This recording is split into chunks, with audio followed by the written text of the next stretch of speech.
Hello everyone, and welcome to another beer review. Now today we're back on the Scottish series, and it is Belhaven. And it's a bit of a strange one because I've recently had a delivery from Tenants, and I bought a few different beers from the Tenants Brewery direct that I couldn't get when I was in Scotland buying the original stuff for the Scottish series. And what's happened with this one is that they've also got a Scottish ale, because this is what we're doing today. We're doing a Scottish ale. But I bought a Scottish ale from the Tenants Brewery and it's 9%. The Belhaven Scottish ale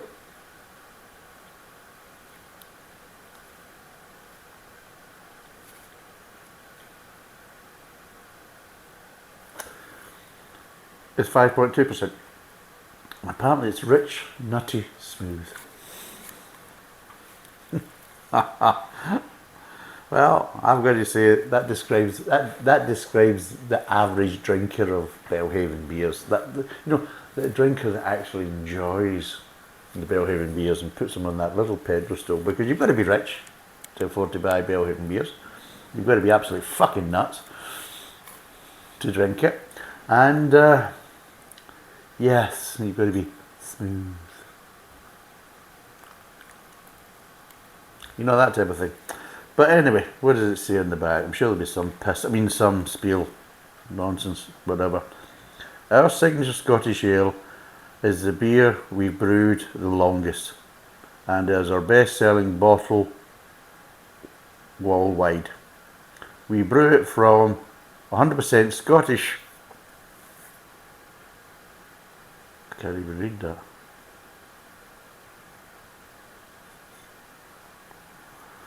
100% Scottish Oplick and Crystal Barley malts for a nutty biscuit character.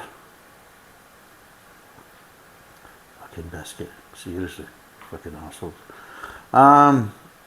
Balanced with a subtle spiciness from the Challenger and Golding hops for an all-round satisfying beer. So there you go, 5.2%. Again, 33ml bottle. And yeah, this was about $2.50 a bottle or something like that at the time. And I bought it from Green King. So, let's crack it open and see what we've got to say about it. Again, well, I can sit here and slag off Belhaven. It is justified because I've tried nearly every beer that's sold in the repertoire. And apart from the odd one that's been okay, nothing great, nothing good, just okay, average at best, a lot of them have been absolute bloody disasters, let's be totally honest. So at the end of the day, I'm quite justified by saying and reacting the way I am. But I'm still optimistic and I still hope it's going to be a nice beer, because I have paid money for it and I don't want another bottle of piss water. Because if I do, then I just really do feel that Belhaven's ripping the piss out of me and all the rest of the poor buggers that buy the product. But anyway, let's pour it and see what it's like.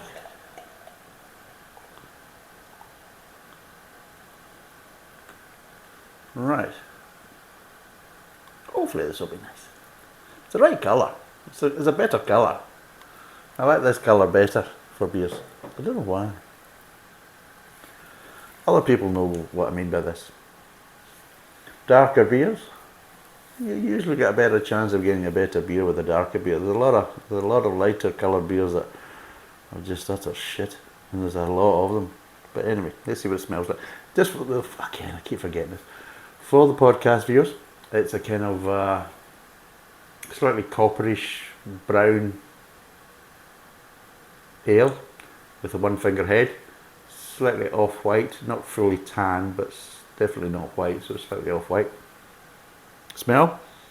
Well, I'm getting malts, which is one of the problems because I've had with quite a few Scottish beers, is you get a nice aroma of malt and everything else, but the flavour just isn't there to back it up. You just like, the smell is and the aromas is far stronger than the actual flavour, and that's just like, what the hell is that about? But yes, And I'm getting toffee notes, not so much caramel, I'm getting more toffee notes from the aromas of the malt. And that's really it. You may get a hint of grain, just a hint of grain, but mostly it's just toffee malt kind of smells. And that's really it. So, let's see what it tastes like.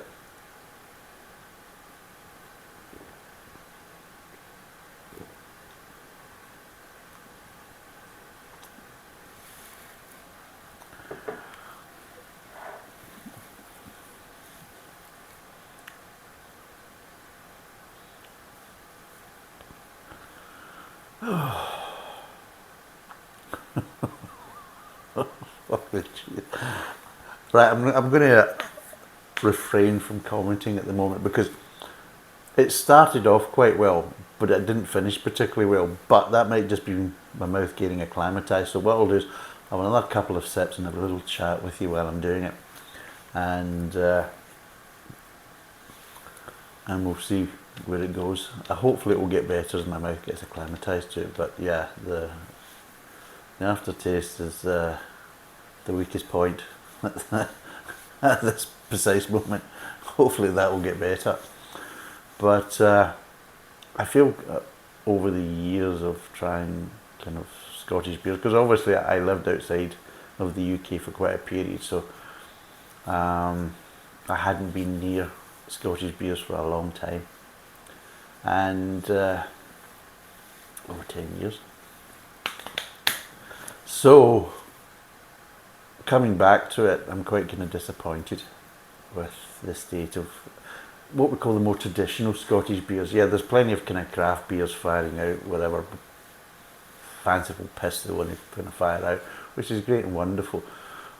But I think that the more traditional Scottish beers have been kind of fallen by the wayside, unfortunately, and kind of forgotten about in a lot of ways. I mean, there is some that are okay, but I mean, you've got a few different kind of breweries that make okay kind of traditional Scottish beers, but they're nowhere near. I mean, as a good example, my favourite heavy was Dryburgh's Heavy. And their pubs were kind of navy blue pubs round about Glasgow and the kind of west coast and things like that. And you always got a cracking pint of heavy, seriously, it was addictive. I mean, it really was. If you liked heavy, well, you couldn't really see past that from that point of view. And yeah, I loved it. And it's just a shame that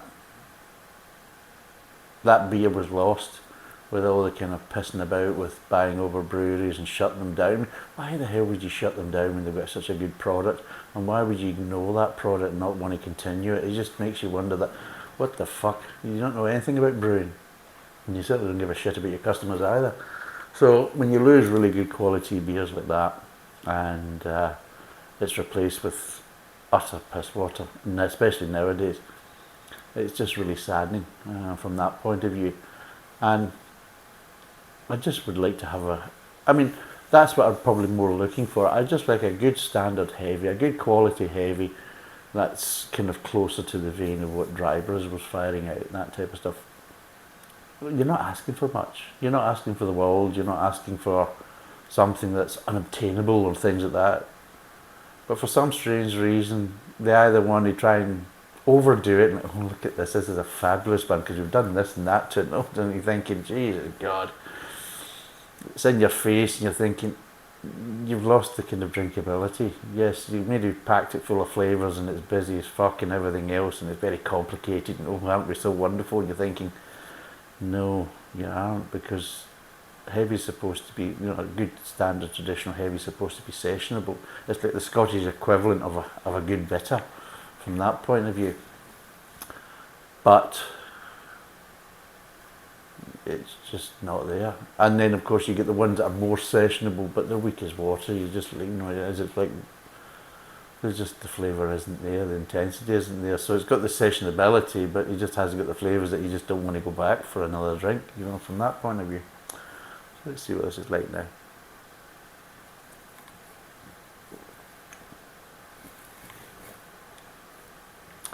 It's not looking good, boys and girls.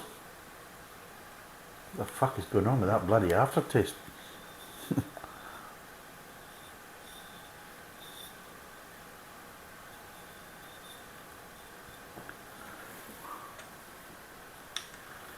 That's a strange one. Kind of a weird aftertaste. It's a kind of slightly earthy kind of, how to explain?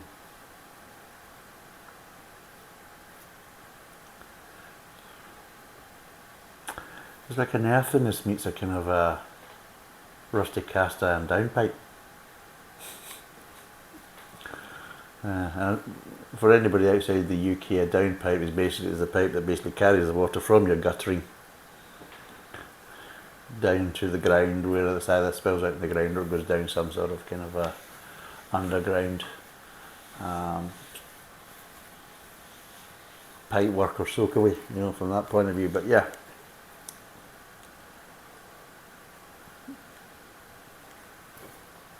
You know what makes it worse? It's quite in your face malt at the front of the mouth, quite in your face. To the point is, it almost tastes kind of slightly false. It's just too malty, you know, from that point of view, that it doesn't taste natural. And this is one of the things I was kind of worried about. A lot of people haven't kind of understood when I was talking about certain additives that are added to beer, that if used in a certain way can be quite good for beer, and that's what they were originally used for, was to basically help support beer in the past when there was basically deficiencies in the raw materials, like the grain, like the malt, that type of stuff, and you could utilise it to kind of boost the beer and give it a little kind of boost, and that was kind of invert sugars or inverted sugars, which we've had plenty of debates on, but I will cover it in more detail in a video when I'm doing my kind of brewing series, which is going to be starting very soon. So I will explain more where the big problem is with inverted sugar or invert sugar, where it's actually being used by some breweries, and it's becoming common practice by some breweries, is to buy doctored inverted sugars to use it as a slight kind of malt replacement. From that point of view, and I'll explain that, and I'll show them what the problem is. And if you're adding anything to a beer to boost it, that's fine. If you're adding something to a beer so you can actually reduce the amount of natural ingredients in the beer, then to me that's bad. And unfortunately, you've got to understand, with the brewing industry, there's a lot of shysters in the brewing industry, not just with beer, but right across all spectrums of the brewing industry. And unfortunately, there's plenty of them in the beer brewing industry that are taking easy shortcuts and everything else, and that's why I can understand certain parts of using inverted sugar, but in other ways where it's now being used, I certainly don't agree with, and I think it's just unacceptable in some aspects, because they are actually using it as a replacement and reducing the natural product, because unfortunately the natural product takes a lot more work and energy to get these flavours out, and they're also more expensive. So if they can actually reduce that amount and all the kind of associated work and costs that come with processing it, and then replace it with a doctored invert sugar. And this is another thing what they're doing, is I really don't agree with. They're doing some kind of real dodgy stuff. I mean, even to the point is that you can buy inverted sugar, and even sometimes the inverted sugar isn't what you actually think you're getting. Especially, like, say, if you take a Demerara sugar. You've got a Demerara sugar, which is the number 4 inverted sugar. And one of the major things is how they classify inverted sugars. They actually class it by colorization. That's how they do it in Europe. And what they can do is they can take a standard white sugar, which is a standard normal sucrose sugar, invert it, but before they invert it, they actually caramelize it first. So what they do is they heat it up so it basically starts to brown. but they don't do what we call a strong caramelization. They'll do a light caramelization and then just keep doing it. So it's like a slow boil, just to change the colour, so when they use that for inverting, and they invert that, they can then sell it as a number 4, even though it's actually only a number 3 or whatever, and that type of stuff. So there's a lot of jiggery pokery in the actual open market. So what you may be buying might not actually be what you're getting. So there's that problem. But then also what they do is they'll do what's known as a heavy caramelization inverted sugar, which basically gives you a lot of these kind of caramel and toffee notes, which you can then use to substitute malt to a certain degree. Yes, you'll still use malt, but I mean, it reduces the amount of malt you have to use in certain beers, and then you can promote that. And of course, that's a false. That's not adding extra flavour. That's not helping to boost it. That's actually being shady from that point of view. You're basically reducing the natural products and replacing it with a doctored product, and that's one of the problems that's happening quite a lot with quite a lot of breweries. And just by this one, the malt kind of toffee flavour is just too much to be natural from that point of view.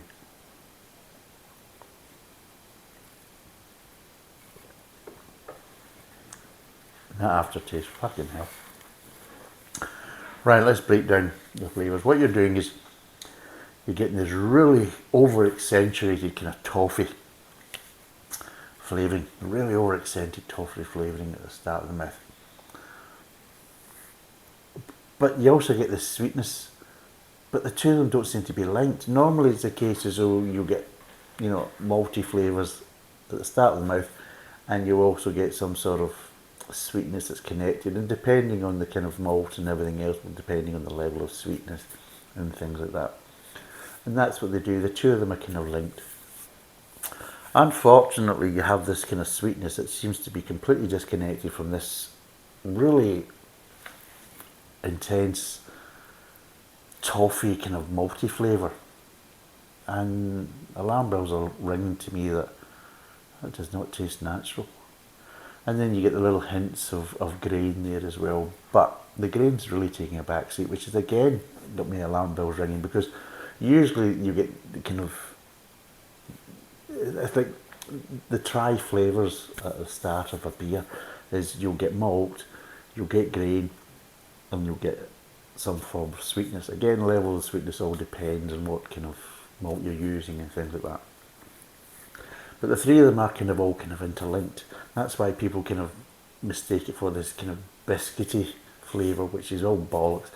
Malt does not taste of biscuit. Malt tastes of basically caramels and toffees and all that type of stuff, and then of course it can go further on to be tasting of kind of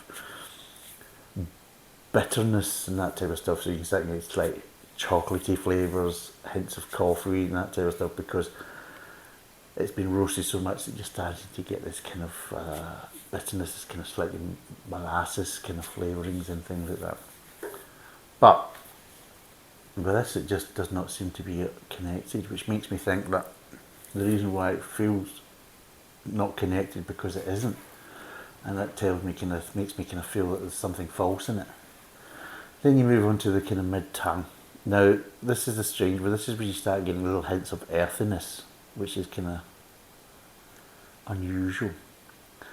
The malt flavour again doesn't really dissipate. It's it lightens up a bit, but it's still what I would say would be too strong for the mid tongue as well. The sweetness, it doesn't move either. It just kind of sits there, and the grain slightly dissipates, and you're just starting to get this kind of earthiest kind of tones, which unfortunately start to amplify when you move on to the aftertaste. And yeah, you just get this really kind of earthiness with kind of slightly kind of, not so much metallic, but more kind of, if you ever smelt, like nails in a pail of water, and that type of stuff, you maybe left them, because that's what they used to do. They used to put nails in pails and that type of stuff, or buckets, when they were utilising them, and just to lift them up and down, and then maybe a couple of nails have been left in the bottom, and it's rained, and of course some water's got into the bucket, and they've just basically, you just smell it. It's that kind of rusty kind of nails or rusty kind of water kind of smell that you're getting, but you're getting it as like kind of aromas and slight kind of flavour with this kind of mixed in with this kind of earthiness in the aftertaste.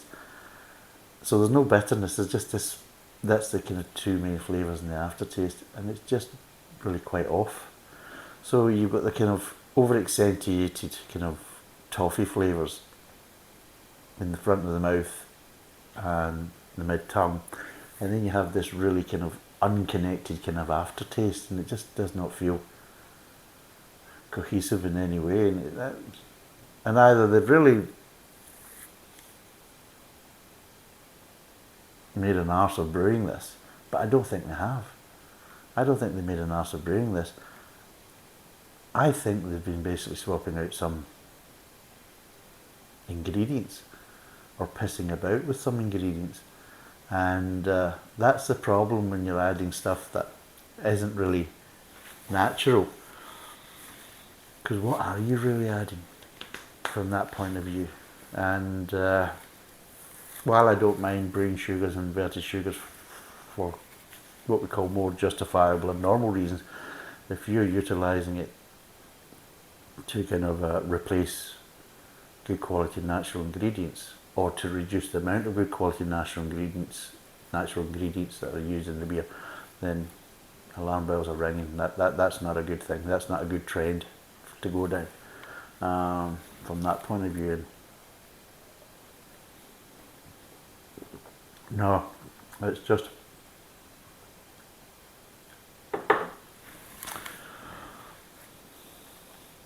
no. I'm trying to see if my mouth needs to acclimatise, but no, it tastes very syrupy as well, and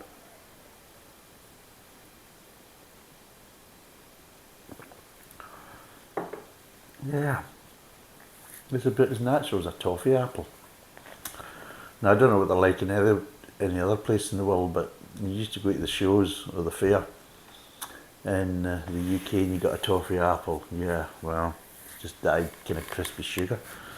Nothing toffee about it really, from that point of view, and you're just getting that kind of flavour where it does not taste kind of natural, which again is a bit disappointing. It's not really my cup of tea, and I just don't feel that the flavours, well, they're not my cup of tea as well, they just don't feel as if they're natural. So what would I give this out of 10? Fuck, not again, seriously, not again. Fuck's sake, Belhaven, seriously. Nobody can make that many shit beers, for fuck's sake. It's some sort of fucking... honestly, I don't know. Anyway. What can I give this out of 10?